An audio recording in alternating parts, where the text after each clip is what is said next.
আল্লাহ তাআলা আমাকে যে হেদায়েত দিবেন এটা আল্লাহ তাআলার পূর্ব পরিকল্পনা। কি বিশ্বাস হয়? যদি আল্লাহ তাআলা আমাকে সৃষ্টির 40 বছর আগে আমার রিজিক নির্ধারিত করে রাখে, তাইলে আমি দুনিয়াতে আসার পর কি খাবো, কোন পথে চলবো, কোন পথে হাঁটবো, কিভাবে কথা বলবো, কি পড়বো, সব আল্লাহ দুনিয়াতে আমি আসার 40 বছর আগে পাঠাইছে।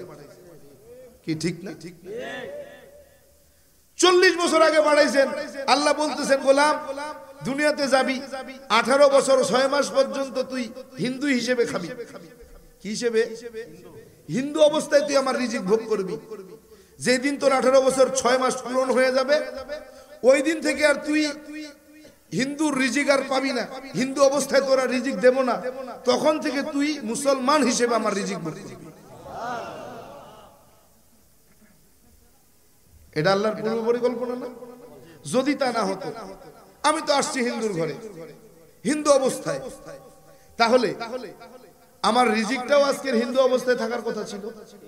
কিন্তু আপনারা যে আমাকে খাওয়ালেন, পড়ালেন, দেখভাল করলেন, আমার খেদমত করলেন, এটা কি হিন্দু অবস্থা না মুসলমান অবস্থায়?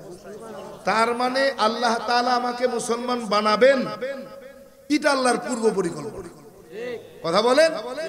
আল্লাহ আমাকে হেদায়েত দিবেন, এটা আল্লাহর পূর্ব পরিকল্পনা। এজন্য বলতেছিলাম রিজিক কিন্তু নির্ধারিত, রিজিক নির্ধারিত। তবে হ্যাঁ, রিজিক দুই ধরনের, একটা আম, একটা খাস। বলে আম রিজিক, এটা সবার জন্য, এটা হিন্দু খাবে, বৌদ্ধ খাবে, খ্রিস্টান খাবে, ইহুদি খাবে, নাসারা খাবে, মুসলমানও খাবে। কিন্তু খাস বলে এটা এক্সেপশনাল, একদল মাখলুকের জন্য, এটা সবার জন্য না। এটা তারা পাবে যারা দুনিয়ার জমিনে রবের কাছে দামি হবে। কেমন?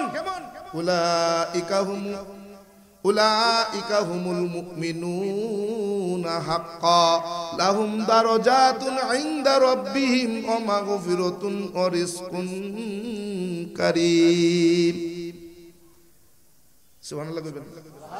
এই রিজকুন কারীম, এই রিজিকটা সম্মানের রিজিক। রিজকুন কারীম শব্দের অর্থ হলো সম্মানী রিজিক, সম্মানের রিজিক। এটা সবার জন্য না, এটা সবার জন্য না। হাদিসে কুদসির মধ্যে আসছে, রব ফেরেশতাদের নিয়ে বসে গল্প করতেছে। রব ডাক দিয়া বলে, ফেরেশতারা, দুনিয়ার জমিনে যত মাখলুক আমি বানাইলাম, সমস্ত মাখলুকের রিজিক বন্টন করো তোমরা। কারা কারা? কথা বলেন, কারা? ফেরেশতারা। কিন্তু একদল মাখলুকের রিজিক কোন ফেরেশতার হাতে বন্টন হয় না। এই দল মাখলুকের রিজিকটা আমি আল্লাহ তাআলা নিজের কুদরতি হাত দিয়ে বন্টন করি। ফেরেশতা বলতেছেন, আল্লাহ সব মাখলুকের রিজিক বন্টন করি আমরা, কিন্তু একদল মাখলুকের রিজিক বন্টন করেন আপনি নিজের কুদরতি হাত দিয়া। এই মাখলুকের পরিচয় কি? এরা কারা? হাদিসে পাকের মধ্যে আমার রাসূল জানায়া দেন, খায়রুকুম মান তাআল্লামাল কুরআনা ওয়া আল্লামা আও কামা ক্বালান নাবিয়্যু আলাইহিস সালাতু ওয়াস সালাম। রাসূল বলেন, দুনিয়ার জমিনে তার চাইতে উত্তম, তার চাইতে দামি, তার চাইতে শ্রেষ্ঠ আর কে হবে যে কোরআনের ইলম শেখে এবং অপরকে শেখাবে। তার মানে বোঝা গেল দুনিয়াতে কারা দামি, কার রিজিক আল্লাহ নিজের কুদরতি হাত দিয়ে বন্টন করেন। কাড্ডা যারা যারা কথা কয় না, কারা কারা কারা? যারা কোরআন শরীফ পড়ে অপরকে পড়ায়, যারা কোরআন শেখে অপরকে শেখায়, যারা ইলম শেখে অপরকে শেখায়, তাদের রিজিকটা আল্লাহ তাআলা বলছেন, এই মাখলুকের রিজিকটা আমি কোন ফেরেশতার হাতে বন্টন করি না, এটা আমি নিজের কুদরতি হাত দিয়ে বন্টন করি।